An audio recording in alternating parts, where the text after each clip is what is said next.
नागपुरात नगर परिषद निवडणुकांची रणधुमाळी आता सुरू झालेली आहे। नगर परिषद नगरपंचायतीच्या निवडणुकीसाठी अर्ज भरण्याची प्रक्रिया सुरू झाली आहे। नागपुरात 15 नगर परिषद 12 नगरपंचायतींची निवडणूक पार पडणार आहे। विदर्भात 80 नगर परिषदा आणि 20 नगरपंचायतींसाठी निवडणूक होणार आहे। विदर्भात अद्याप महायुती आणि मवियाबाबत स्पष्टता नाहीये।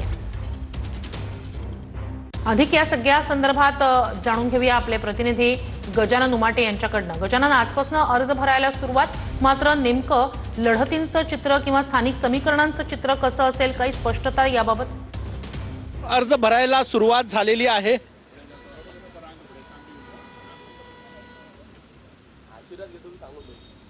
आजपासून अर्ज भरायला सुरुवात झालेली आहे। सगळ्यात महत्त्वाचं आहे, अनेक कार्यकर्त्यांना स्थानिक स्तरावर जे आहे ते शिवसेनेसोबत निवडणूक लढायची नाही, त्यामुळे रामटेक नगर परिषदेमधले कार्यकर्ते आपण बघू शकतो या ठिकाणी आलेले आहेत आणि आम्हाला शिवसेनेसोबत लढायचं नाही, स्वबळावर लढायचं आहे म्हणून नागपूरचे पालकमंत्री चंद्रशेखर बावनकुळे यांची भेट घेणार आपण हे दृश्य या ठिकाणी बघू शकतो। सगळे पदाधिकारी जे आहे ते भाजपचे प्रदेशाध्यक्ष चंद्रशेखर बावनकुळे यांच्या घरी आलेले आहे। रामटेक नगर परिषद जी आहे ती आशिष जयस्वाल जे राज्यमंत्री आहे त्यांची स्थानिक नगर परिषद आहे आणि त्याच ठिकाणचे हे सगळे कार्यकर्ते आपण बघू शकतो भेटायला आलेले आहे पालकमंत्री चंद्रशेखर बावनकुळे यांना आणि मागणी करतायत की स्वबळावर निवडणूक लढायची आहे या कार्यकर्त्यांना। बघा हे दृश्य सगळे या ठिकाणी आहेत आणि प्रचंड गतिकारी एकतर उमेदवारी युती आणि आघाडीबाबत अजूनही स्पष्टता आलेली नाही आणि दुसरं महत्त्वाचं म्हणजे की निवडणूक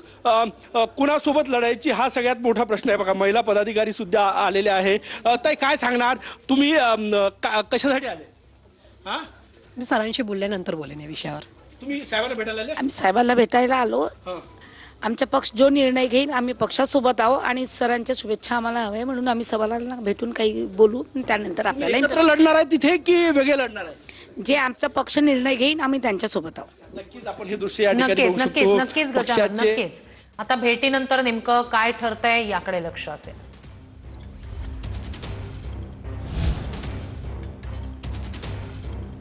तर नागपूरमध्ये नगर परिषद नगरपंचायत निवडणुकीसाठी स्थानिक समीकरण सांगत स्वतंत्र लढण्याची मागणी करण्यासाठी म्हणून भाजपचे काही स्थानिक पदाधिकारी चंद्रशेखर बावनकुळे यांच्या भेटीसाठी पोहोचलेले आहेत।